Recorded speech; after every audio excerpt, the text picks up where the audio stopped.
I'm going to do that again. How about I ring the chime and see if you can meet that tone. So just make a noise kind of at that tone.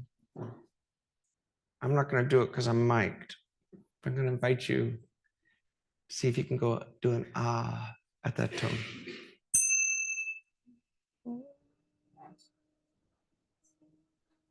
Pretty high tone.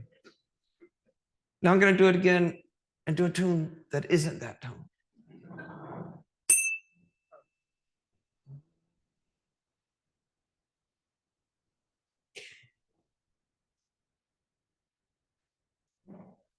Good, thanks.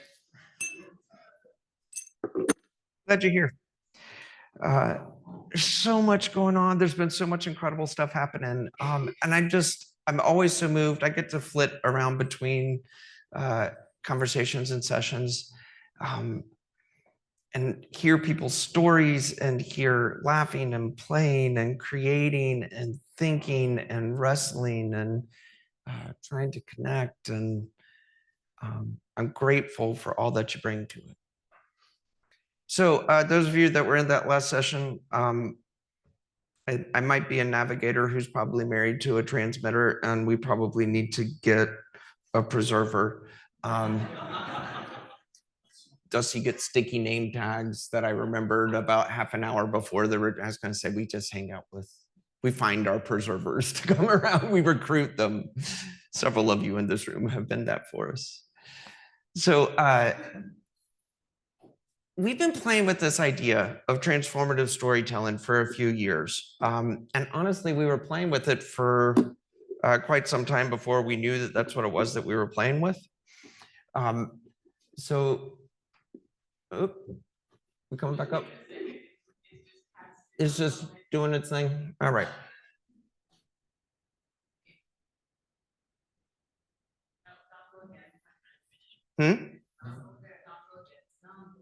Dongle again.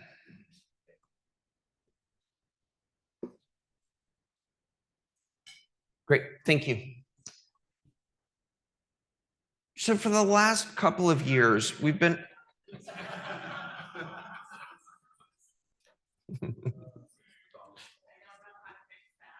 That's all right. We'll see if it, do you want to play this time? Everything hope you want to play? Okay. So for the last couple of years, I'm going to say there's more in here than what I might be able to do from talking, so we might shift. Okay. There we go. So for the last couple of years, we've been playing with this idea. Nope. Okay. We're going to do a slight adjustment here. Okay, here's what we're going to do. I can invite you. What we're going to do in this session is I'm going to tell you a little bit about the broader concepts and principles of transformative storytelling. Some of y'all may remember because you've heard us talk about it before. Those of you that are new to us won't have heard this before. We talk about this idea a lot. And part of this came out of, as Gareth and I started playing with what are the things that we keep coming back to, recognizing this is really the thread. And then we recognized that really what we wanted to be a part of inviting in the world was consciousness about engaging as transformative storytellers, to stop kind of imagining that what we do is put on events for people to witness, but rather that we have an invitation for folks to come along who see part of who they are in the world as being committed to transformative storytelling. We do that in lots of different ways, some as performers and writers, some working in other creative media, but we also do it as counselors and as lawyers and as teachers and as business owners and as folks that are showing up in our communities in new and creative ways. We do it as conscious elders. We do it as young activists. And so we started saying, like, really what the common theme is that we get this opportunity to keep working with people that are thinking about the stories that we are living by and the stories that we are telling. So then I got a chance to say, so what are the things that keep popping up So some of this work really, and part of why I'm laughing and was joking about the thing about that I'm probably a navigator married to a transmitter, is that this particular piece of our work was a lot of me sitting down and going, so what are the things that we're always saying? And kind of put a little bit of structure around it, and so that we can figure out how do we say what it is that we do. Some of y'all might remember that a few years ago, I would say, like, how many of you been to a Gareth and Brian event? They're hard to describe. You kind of know the vibe. Thanks for coming back. So we've been trying to figure out how do we articulate it. So here are the core principles that we've been playing with. We wrote together this thing, and with some of our friends that have joined us in the Order of the Rocking Chair, which is kind of a core group that has been helping us and that we've been working with and figuring out who we are together. These are some of the core principles that we have identified around what it is that we're trying to do in this work. That's part of our invitation to transformative storytelling. These are things that you've probably heard either Gareth or me or both of us say multiple times. All of us are storytellers. The stories that we tell shape the possibilities that we can imagine. Part of the reason that we like to take folks over to Northern Ireland, other than the fact that we love Northern Ireland, Gareth's from there, we both have deep connections there, is because Northern Ireland is a community that started shifting the story that it told so that new possibilities could emerge. So it became a place that we can use it as a way of kind of dropping into that conversation. And we do that at the personal, we invite people to do that work at the personal and interpersonal level and at the social and cultural level. Does that make sense? Two is that storytelling is a communal process, even if that community is you. So even if it's about the story that you're telling yourself, then parts of you are in conversation with other parts of you. Do I have some internal family systems people around? Yes. Okay. So, it's a communal process. Stories emerge out of communities. Some of the work that I don't see Hardy or Jessica, that they were talking about these kind of stock stories that emerge in communities that then we get to examine and reframe. But storytelling is inherently dialogical. So we never know when a story is over, especially when we're in it. So that stories are constructed. It is trying to take experiences and make meaning out of them. And so while we may choose to present a story in a moment, it is a picture of how I'm interpreting this set of experiences into a narrative in this moment. And they're always open to revision. The best stories are honest about both hard and beautiful realities. We have a strong sense of that we want to tell hopeful stories and encourage hopeful stories, but we don't want to do that at the expense of being real and honest. Which also means that we're conscious of power and power imbalance, that we're conscious of injustice, we're conscious of pain, and that we are also conscious of beauty. And for us, the work that we're doing, and I think for a lot of you, and from what I've been witnessing from you, some of the most powerful stuff is when those things can stand right beside each other. Storytelling is the shared vocation of humanity. Y'all have heard me talk about vocation before. Many of you, vocation is a real passion of mine, that sense of what is our core, how we are called to be. So what I would say is this experience, and Gareth talked about some of this yesterday, at our core, we are called into and by story. That's part of what it means to be human. It's a unique capacity of humanity. So for us, our work is to transformative storytelling. And you may say, and I would say, well, but every story is transformative. There's a question about sort of, I mean, every story has some sort of impact, that there are can we tell a story? I mean, there's lots of really negative stories that have done some transformative work. So when we're using that, then we realized we need to say, what do we mean when we say a transformative story? So transformative stories for us are concerned with a few things. They're concerned with the content of the story being told. So Gareth talks about this a lot with film, that there are beautiful films that aren't paying attention to the story that they are telling. Does that make sense? Gareth, where are you here? Gee, what's your line about the things kissing? Great film is what happens when aesthetic and artistic craft and a humane concern for the common good kiss each other. There you go. So when the I'll pop up once every 15 minutes if you like me. Thank you. No more than that. So when the craft and the concern for the common good and concern for humanity kiss each other, that for us is the place that we're looking for and that we're interested in. But transformative storytelling, it was like, okay, so who is it that's being transformed? We believe that transformative storytelling can transform the audience, can invite the audience into new ways of seeing and thinking. But we're also interested in that transformative storytelling transforms the storyteller. That part of what we do and part of the reason that we keep doing this is because we keep needing to believe it. That the stories that we tell are because we want to live into those stories. There's always an aspirational element to it. Does that make sense?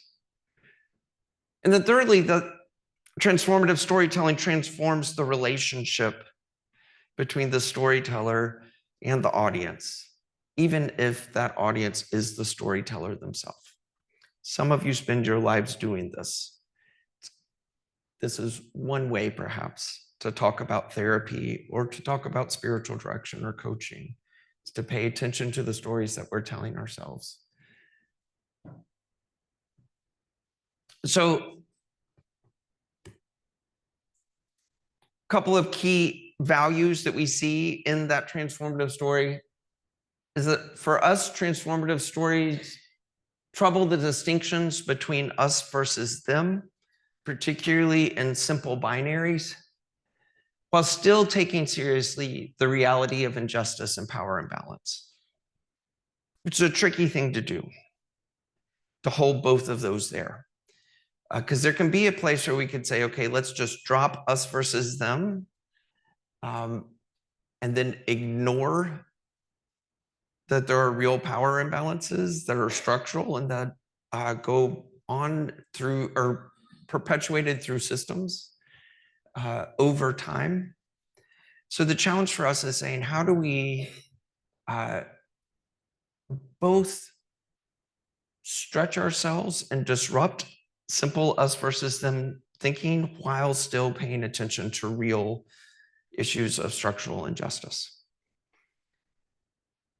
And then we invite nuance, complexity, as transformative stories do that as they disrupt narratives of both redemptive violence, the idea that somebody has to die.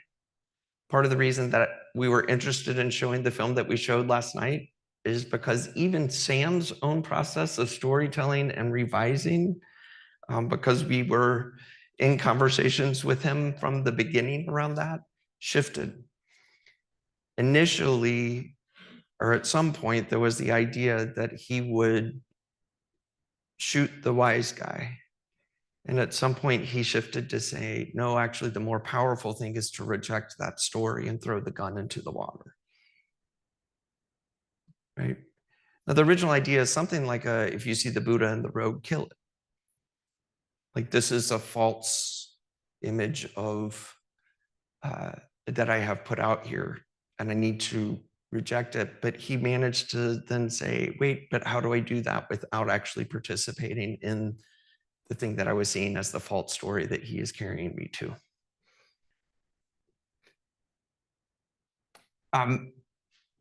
So Redemptive suffering, actually, those of you that have been coming and hanging out with us a few years may have remembered that I landed in some conversation around this with our friend Melvin Bray over a couple of years. And Melvin, who is a Black teacher, writer, activist, educator, began to really challenge us around saying, yeah, you can talk about redemptive violence all you want, but if we are framing a peace movement that assumes that folks that are on the receiving end of violence need to suffer, and that is constructing its narrative in a way that sees that as a noble act in and of itself, then there's something that we need to question in there. We're still working through what that means, but it felt important enough to make sure that it gets included. So disrupting both stories of somebody's got to die or somebody's got to suffer. So those are some of our key characteristics as to what we're working with. And then we'd say there's kind of 3 core practices that we use to help prop that up. Those practices for us are listening, observing, learning. We see those kind of clumped together because storytellers are story collectors. When I was early in my ministry, when I was working, I only worked in churches for a couple of years, but when I was first starting out as a youth minister, then I had this box of rocks that I would bring with us when we went on retreats, and then I would build a labyrinth out of them in whatever open space we were in. I kind of figured out how to do that, and then I would have people come in when they went off on trips to bring back a rock that would end up into that box of rocks. And I realized at some point, I'm like, oh, this is my metaphor for what I'm doing. I carry the box of rocks to help hold a structure, to help invite people into whatever the sacred mystery is that they might encounter in that. So I think there is the carrying the box of rocks became for me the carrying the stories. Became for me carrying the stories of the kids and where they had been. Does that make sense? So I think we're story collectors. The second is slowing down and breathing. Gareth led us in a bit of that this morning. It is hard to be conscious of the stories we're telling or the stories that are operating for us that we aren't even aware that we're telling if we don't slow down. So some sort of practice of slowing down and breathing. There's lots of ways that folks do this. Some folks do this through very formal meditation practices. Some folks just take a deep breath and move. Some folks, there are intentional prayer practices that might be a part of that work. And then thirdly, creating in community. And this works in a couple different ways. Creating in community can mean collaborating. My friend Billy just led some of y'all in some of that work. Some of y'all are doing some of that work with Kim as well here just in the last hour or two. So it can mean sort of coming together in a creative endeavor. Sometimes, though, we are solo creators that need to be in community. Does that make sense? And we want to support both of those things. That there's times to say, go do your thing. But we want to be with you and support you in doing your things. And sometimes it's there's a spark that's going as we're talking. Maybe your thing and my thing might be a thing that we need to do together. So we really want to encourage practices that support that. The Porch circles that you've done the last 2 days right after lunch are our core practice in that simple set of 4 questions of gathering together to say sort of what's coming alive in me, what's blocking me from living more fully into how I want to show up in the world. How is it that I actually want to show up in the world? What is it that's mine to do? And then what might I have to offer you or ask from you in order to live into that? So that practice of being in that, particularly when you get into it with a group of folks that you do that with over time, can be a really powerful place to ground I'm going to use the word here to resource our imaginations. And I say that in tribute of our friend Jasmine, who couldn't be with us here today, but was intending to. And that's kind of where she's going with dreams. She asked that question of me a few weeks ago. What's resourcing your imagination? And I don't have an answer other than I think it's this, whatever this is that we're doing together. It's a question that I've been living with. So those are the kind of core principles, core ideas that we're trying to build on. I want to take a second, see if anybody's got any questions about any of that. And I can go back in there a little bit if you need. Any big questions? Does that feel consistent with what you thought it was that we've been talking about?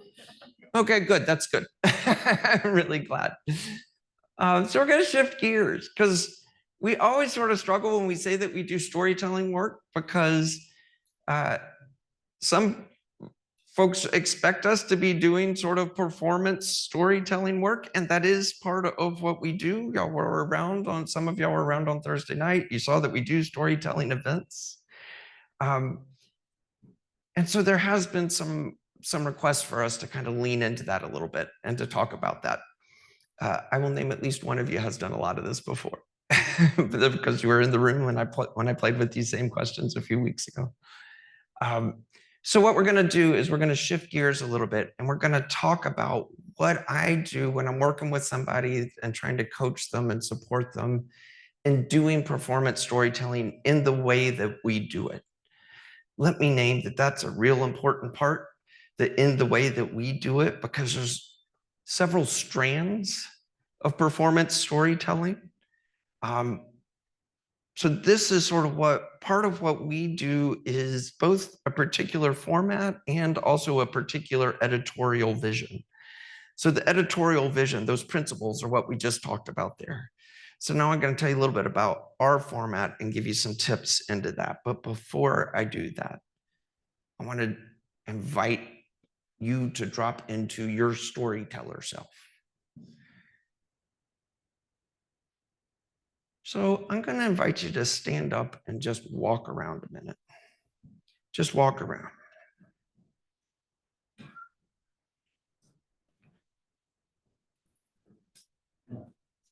It's late in the day. We've had a whole lot of stuff going on. So just get back into your body, walk around a minute.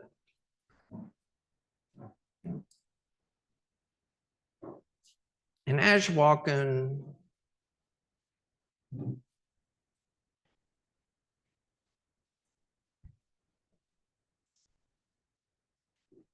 maybe find yourself with somebody else. So I'm going to invite you to find a partner. And it really does need to be two if we can. And if there's an odd number, then I'll ask somebody to jump in with you. So everybody got one person. If you don't have somebody that you partner with, if you'll raise your hand so you can be found. Everybody got somebody? Great. So what we're going to do here is called a babble. And a babble is we're going to invite one of you to talk for about 60 seconds. And this is like, imagine it's a wide mouth jar and you're just kind of pouring it out, okay? For some of us, this is really intimidating. For some of us, we're going like, oh, good, I have been waiting for this all day. So just know that. Notice what's up for you in it. And the idea is for you just to keep talking on the topic I'm going to give you. And for your partner, the role here is just to witness. It's not to comment. It's not to engage in conversation. It's just to witness what your partner is saying. Okay? So everybody figure out who's Laverne and who's Shirley. I'm trying to figure out culturally relevant references. Knowing my audience. Okay. Laverne's, you're going to go first. And your topic is socks. Go.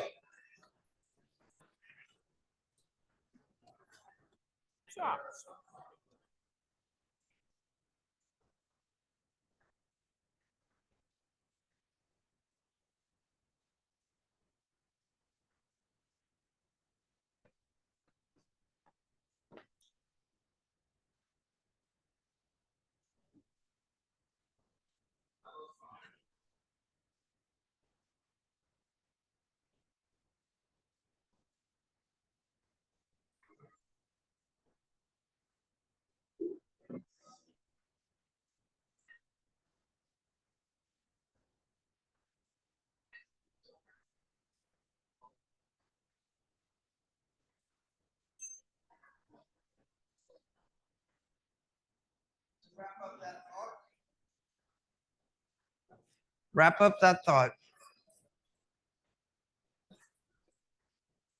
Who went? Shirley's? Laverne's. Okay, Shirley's, it's your turn. I want you to go babble for about a minute on shoes.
And go ahead and wrap up that thought.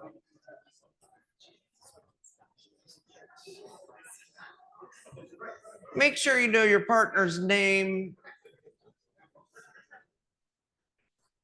Thank your partner and go for a walk. Walk around.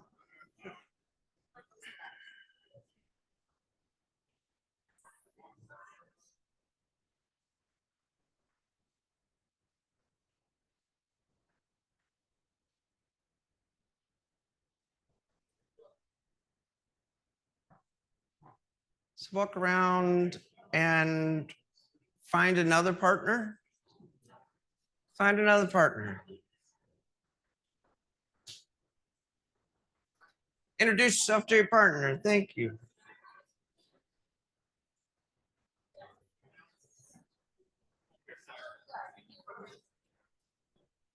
So figure out who's Salt and who's Peppa. I'll be Spinderella.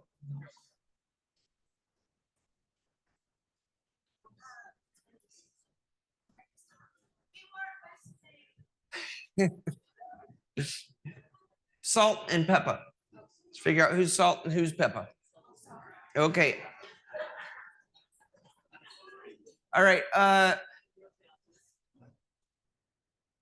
Peppa, you're going to go first, and I'd like you to babble about home.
and wrap up that thought.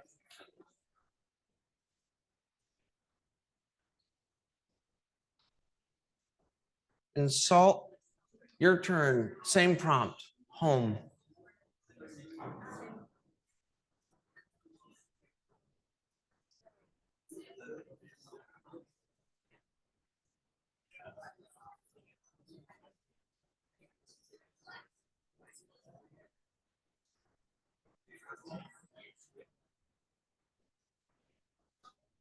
Home.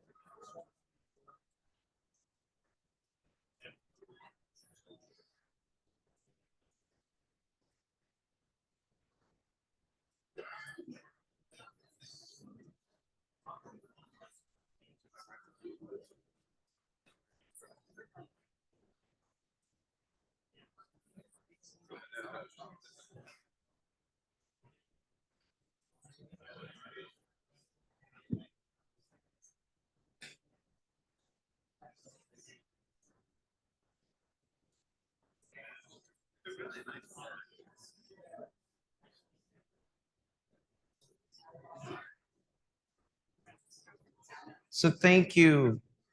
We wrap up that sentence. Gareth, I'm going to ask you to come up here for a sec.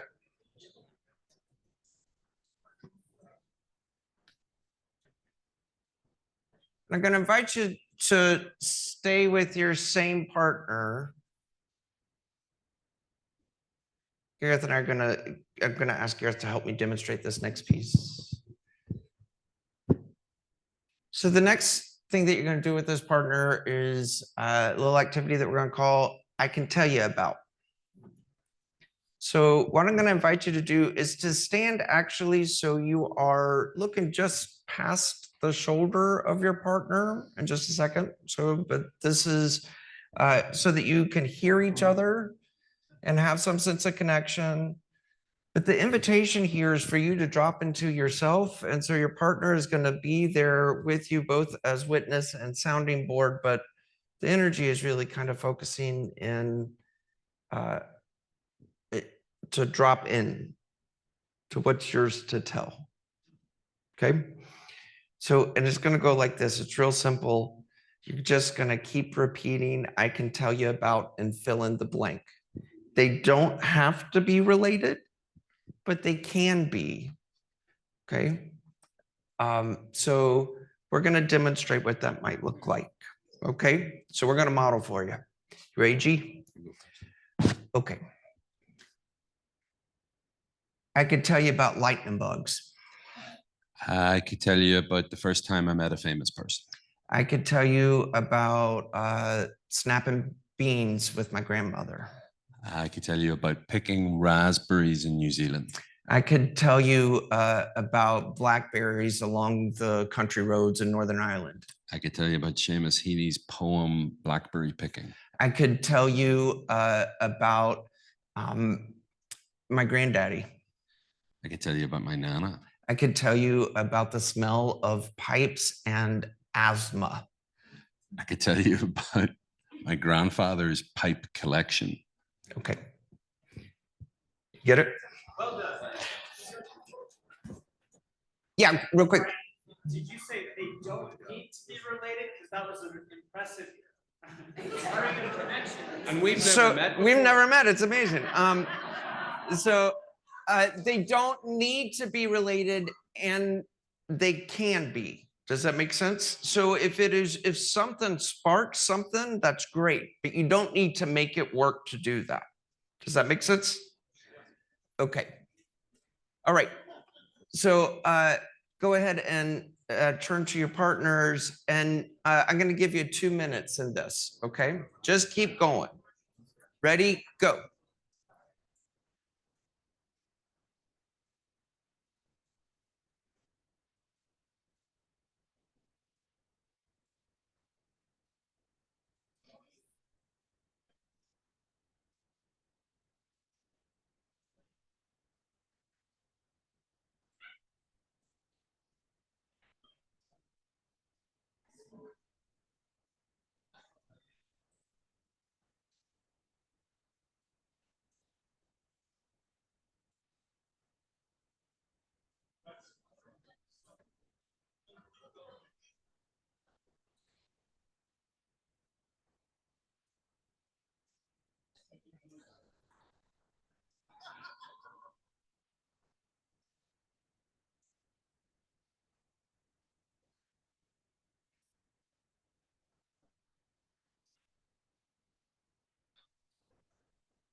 Turn your mic off mute.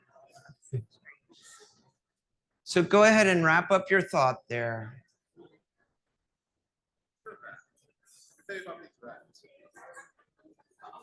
Thank your partner. Thank your partner. And let's all together take a deep breath and let it out with a noisy sigh. Thank you. Okay, so you know what? I got one more question. I want you to, one more invitation. Returning with that same partner. If you were going to actually tell them about one of those things that came up, what might it be? And here's the tricky bit. My invitation is for you to go to your second choice. And the reason for this is that often the one that we go like, oh yeah, I could tell you that one. We can tell them that one because that's one we tell a whole lot. And it's the one that feels safe. That might not be true for you, but consider it. So often the one right behind that one is the juicy place that might unlock something. Okay, so just in a sentence or two, you're not going to actually have time to tell them all about it. Y'all can meet up for dinner later if you like. So just what would you tell them about if you had time to tell them about it now? Go.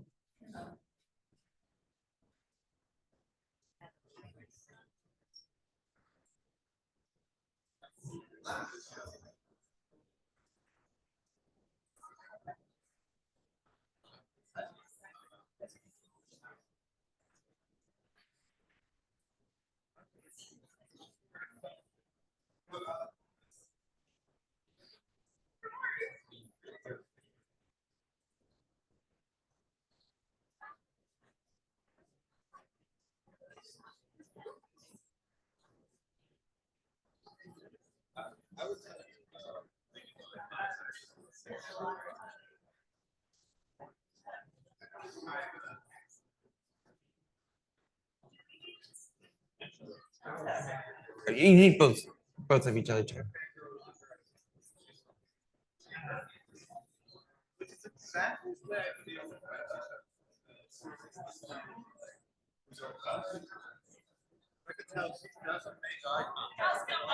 So about 30 more seconds.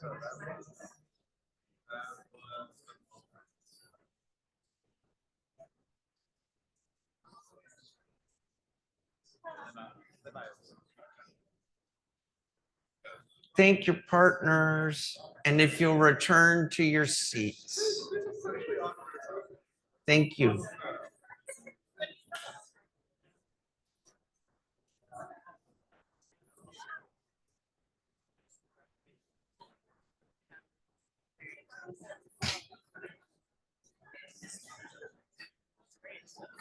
Good. So thank your partners and return to your seats.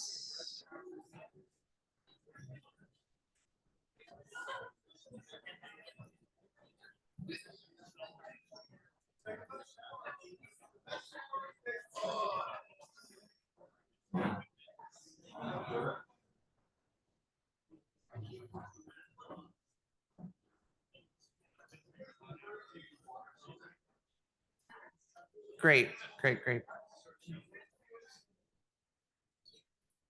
So, what'd you notice? Connection? Okay. What'd you notice? Anything else? There are a lot of stories. There's a lot of stories to tell. There's no shortage of stories to be told. What'd you notice? Folks who are reluctant to tell stories often have beautiful stories. The folks that are reluctant to tell stories often have beautiful stories to tell.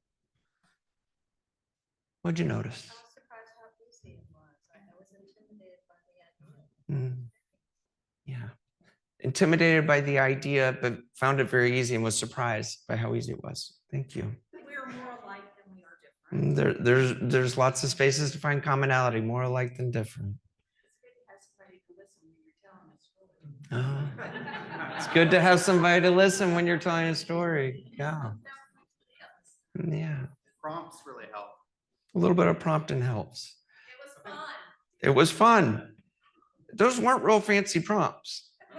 They were one-word prompts, right? It doesn't take a whole lot. I will tell you, I have done this kind of activity in lots of contexts, and particularly that first round when I pick something like shoes or socks. It's amazing the stories that come out of those. So, and here, oh, go ahead, Lucinda, do you have one? I was just like, sometimes the most important part of the process is just getting it all out there. Yeah, so sometimes the most important part of the process is just generating it, just getting it out there. So often when we are doing storytelling events, then we will start with a theme, and most often we'll use a one-word theme, sometimes a phrase or an idea. One of my favorite storytelling nights that we ever hosted, we used the theme fall. People told stories about falling down, about falling in love, about autumn, the season. But that one word invited folks to drop in. The storytelling nights that we've done that I have found hardest to pull together and to make work are the ones where we picked themes that were just a little bit too narrow, that weren't springboards, but we're looking for this story. Does that make sense? So that's one of the things that we often do when we organize our storytelling nights, is that we invite people to play with a theme. We put a word out. And then our storytelling format, and there are several folks that use similar kinds of formats in different places. We invite folks to do scripted stories. And part of the reason for that is that while there are professional storytellers among us, that if we start from the place of a scripted story, then it allows more people to enter. I will also name, I have some control issues.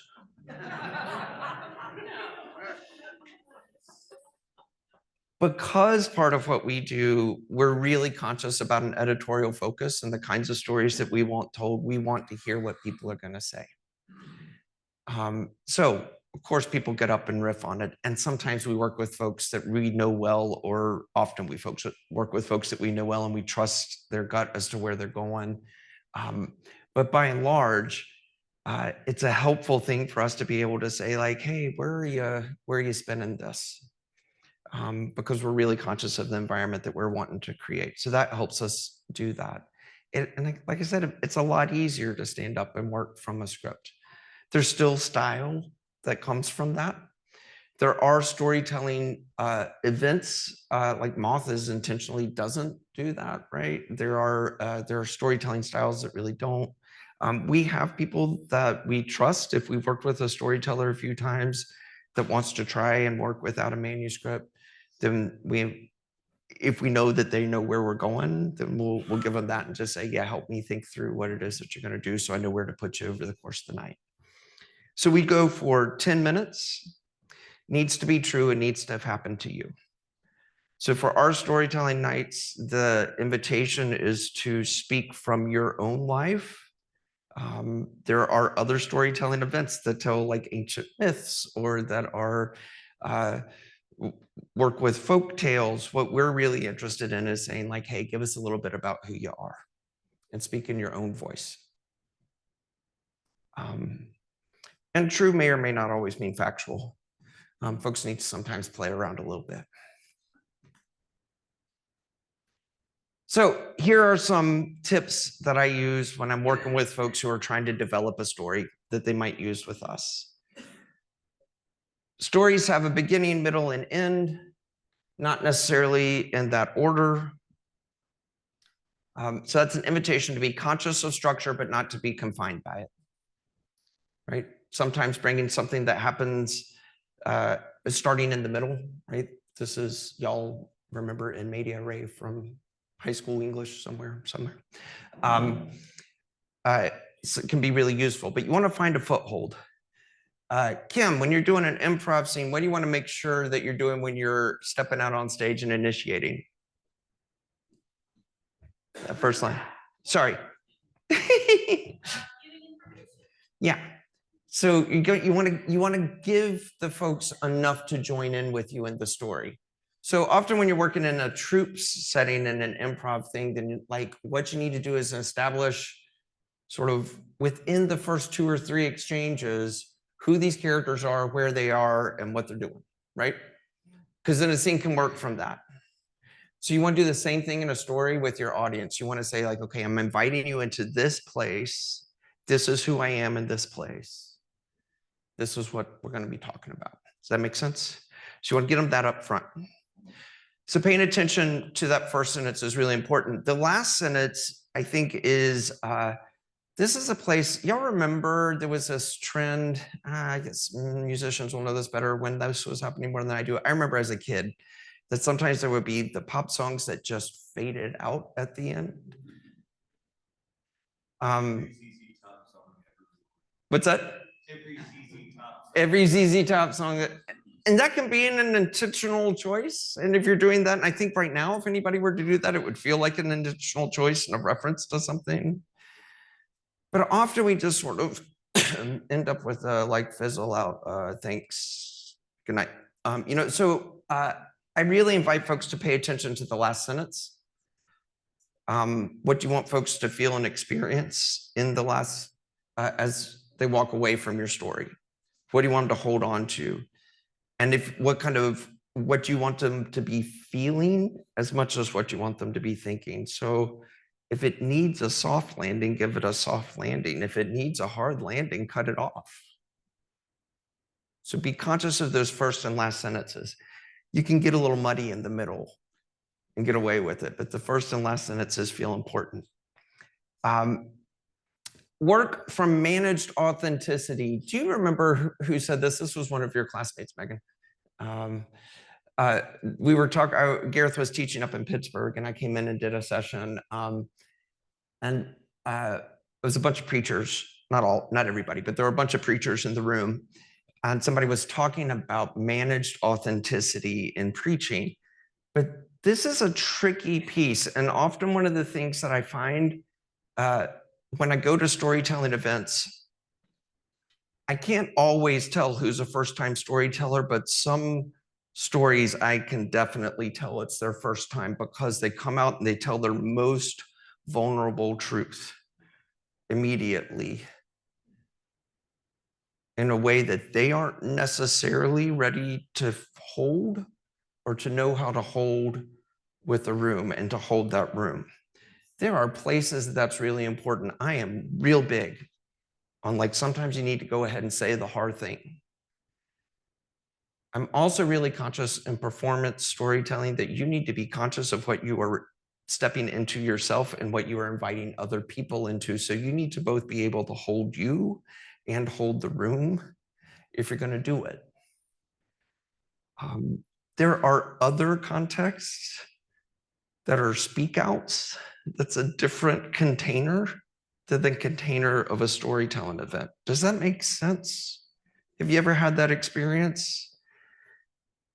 Where folks when folks have learned that and can step up to that line and say, I'm going to say something now, I'm going to reveal something now about myself, and we're all going to go there together, and I'm okay, and you're okay. And we're going to come through this and we're still going to feel like a container after, which is a different thing than saying like, I am vibrating in my trauma and now you're vibrating in your trauma and we're feeding each other in that trauma, and which can be real intense and for a second sometimes feel really good and there's a big energy boost in it. But it can spiral in all kinds of different ways. And I have done it and felt the hangover after it, where I've stepped in to tell something, even something that I worked really hard to construct and that I'd done work on for a decade. And then I got out to say it and I realized I knew how to hold me, but I didn't know how to hold what was happening out there when I was doing it. Does that make sense? So that question about managed authenticity becomes really important. build in steam valves. If you're going to tell, if you're going to go to a place that has some heavy stuff in it, make sure that use your pauses and your laughs well. So figure out your timing on this. And this becomes another thing about storytellers or story gatherers and story listeners. There's a piece of you, if you listen to other stories, then you start to find that rhythm. It's a hard thing to teach. Here's where you need the laugh.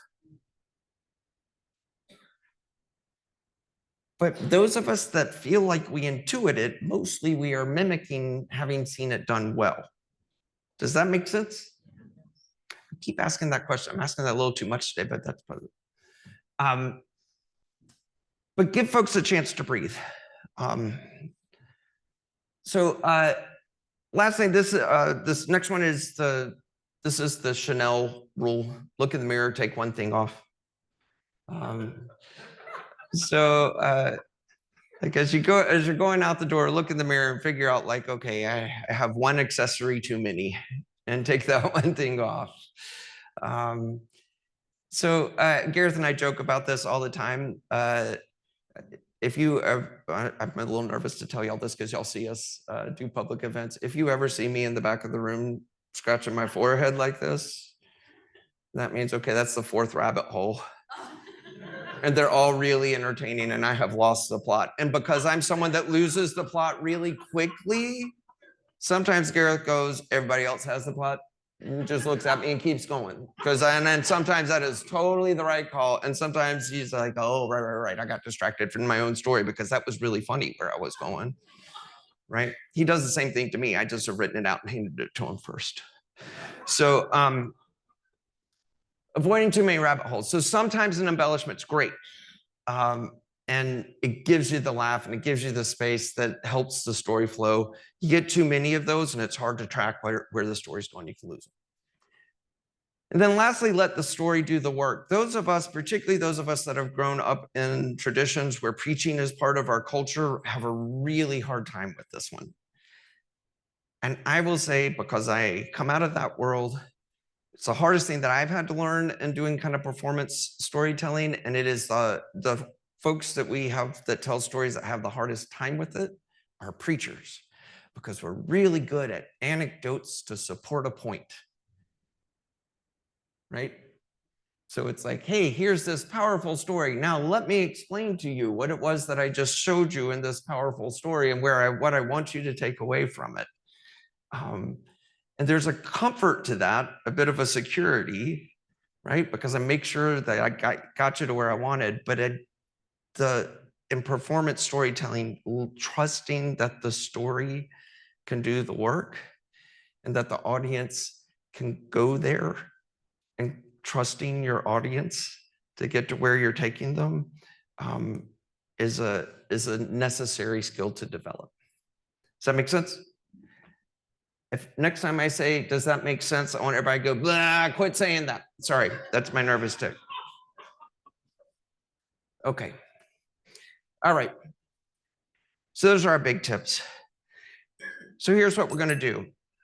I'm going to invite you to think about the story that you said that you would tell if you had time to develop the story. Think about some of those principles there. Let that in, hold it for a sec, rest into it. And then thinking about those same tips that I gave you, I'm going to do a risky thing here and tell a story that I don't think many of y'all have heard. And invite you to pay attention to some of those tips that I just gave you and see if you can think about what it was that I was doing as I was constructing this, okay? I'll also name, this is not my A+ story because I've told y'all my A+ stories. So you might see some things that going like, oh, here's a place where I see where you missed on what you were trying to do there. Okay. The August after I graduated from North Carolina State University, I began my career as a middle school teacher just down the road from my grandparents' farm. I was hired to teach 3 sections of North Carolina history to 13-year-olds.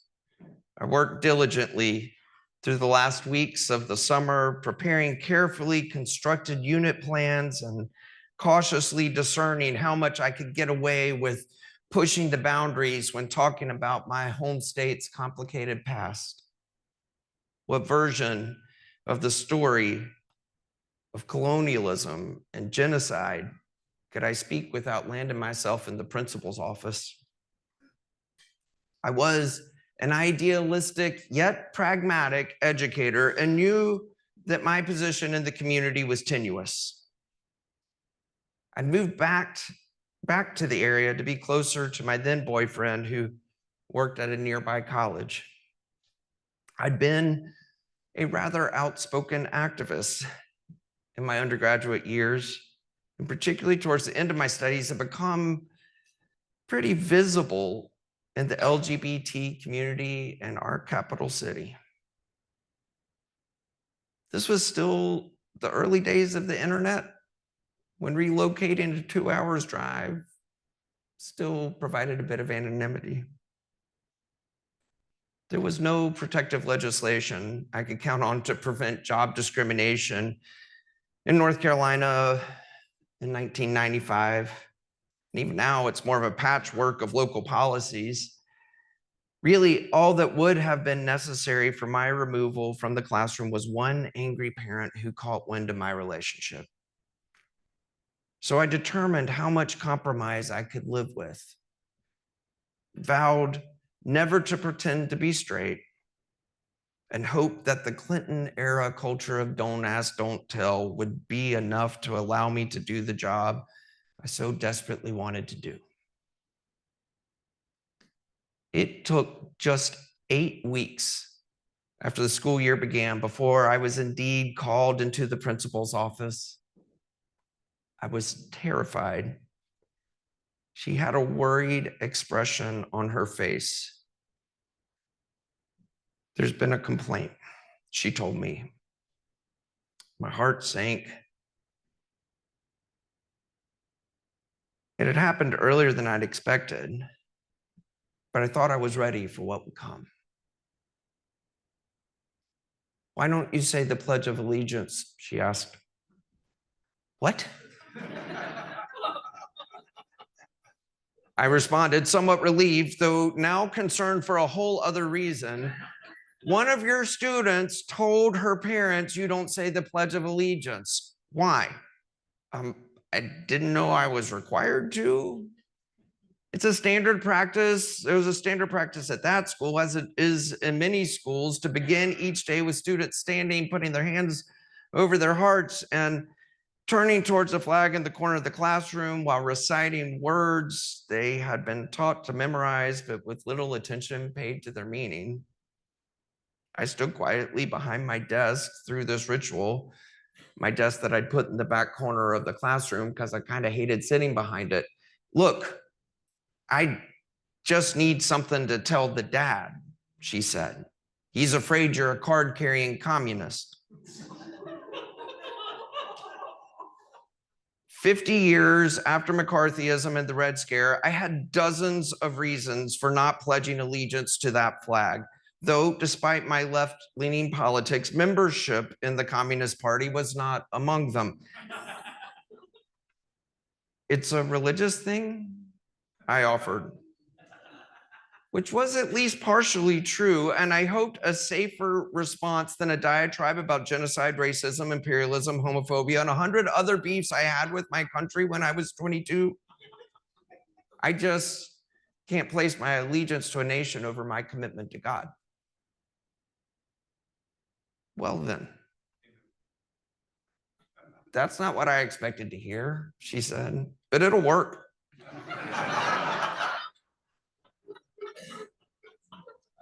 I exhaled and turned to leave. One more thing, she said.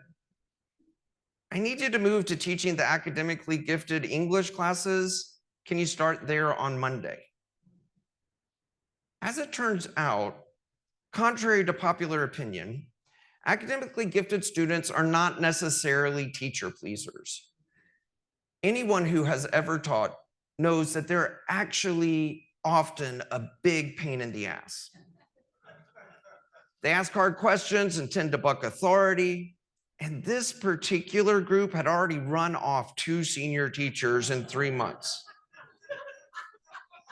For some reason, perhaps not unrelated to the whole Pledge of Allegiance incident, the principal said, I reminded her of them and thought I might be a good fit.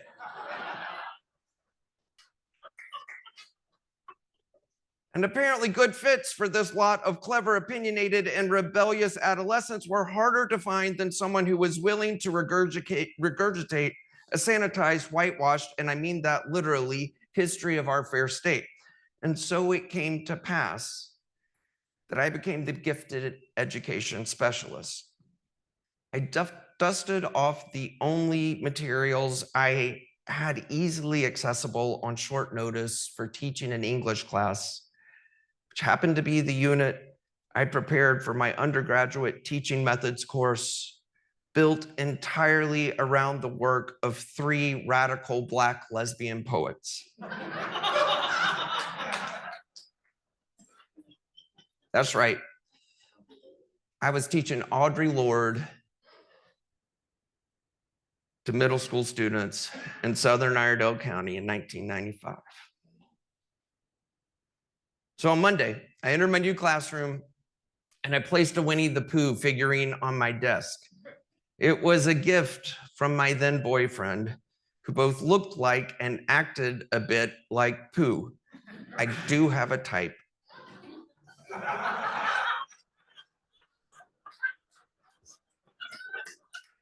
There's a Fozzie figurine in my book bag. But my colleagues had pictures of their families on their desks, so this plastic figurine seemed a fair substitute.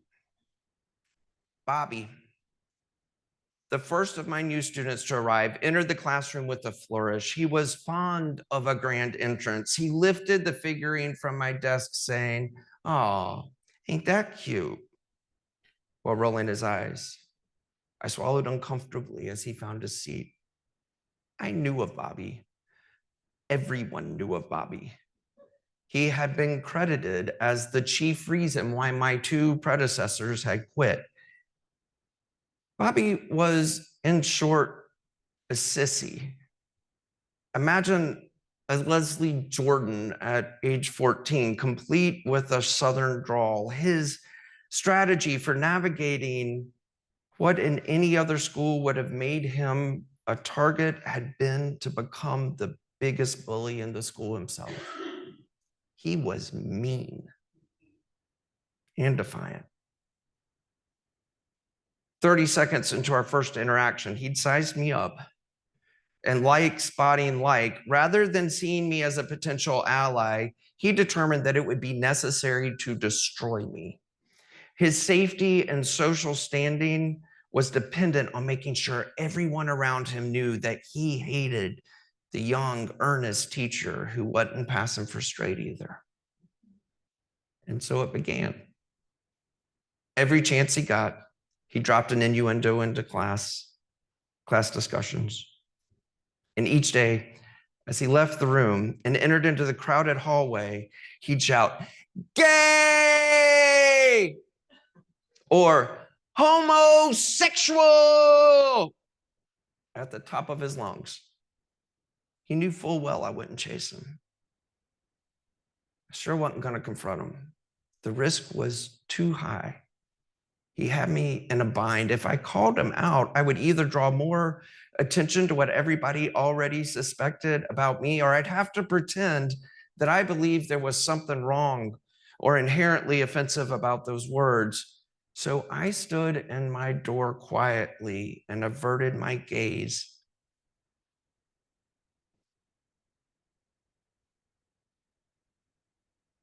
While my colleagues let him pass by without intervening themselves. Every day for months. I never won Bobby over. I just tried to avoid getting into power struggles with him. He made it clear that he was smart enough to win, but I did keep showing up, and each morning I wiped the slate clean and greeted him with a smile. It was a long and difficult year. One night, late the following spring, my boyfriend and I risked going out to eat at a restaurant just down the road from the school. We usually avoided those. Of course, we ran into my principal. The next day, she called for me as I was preparing to leave school that afternoon. Hey, I got a question for you. I nervously entered her office. So how long have you known you're gay? She asked. Since I was a kid, I guess. How long have you known I'm gay? Oh, please, she said. Since the moment you walked into my office, honey, everybody knows. These folks may not be ready for a pride march, but they don't give a damn. You're turning their kids into readers. And all they want is for them to get to college. You're doing a good job here. Just keep it up. On the last day of school, as was the custom in that part of the world, my students arrived bearing gifts. I received coffee mugs, picture frames, neckties, and cushions, all with images of Winnie the Pooh. When I eventually left that job 2 years later to go work in the only school system in North Carolina then with an explicit non-discrimination policy, my students gave me an edition of the collected works of A.A. Milne, which they each inscribed with notes of thanks.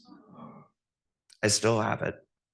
It has long outlasted the relationship that they were unknowingly affirming with that final addition to the collection of what by then had become a veritable shrine to everyone's favorite bear.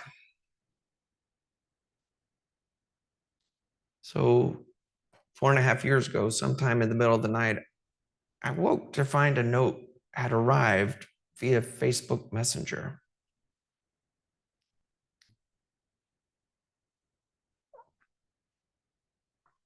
You probably don't remember me, it read. But you were my teacher in 8th grade. I remember lots of things from that year, but only one memory really stands out. And it was seeing you sitting in the lunchroom and looking so alone, even with the other teachers around. I knew what that was like, and I realized you knew what it was like for me. So I just wanted to say thanks. I made it, and I'm doing okay. Bobby. Dear Bobby, I responded. Oh, I remember you. Oh, I remember you. And I'm proud of you.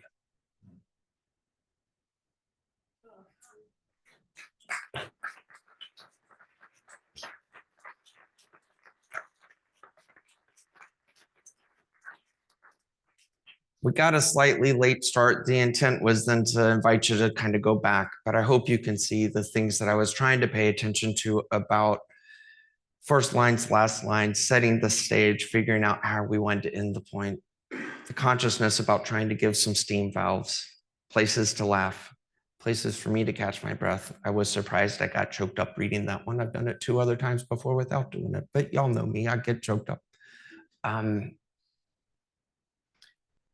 I've lost a bit of my train of thought there.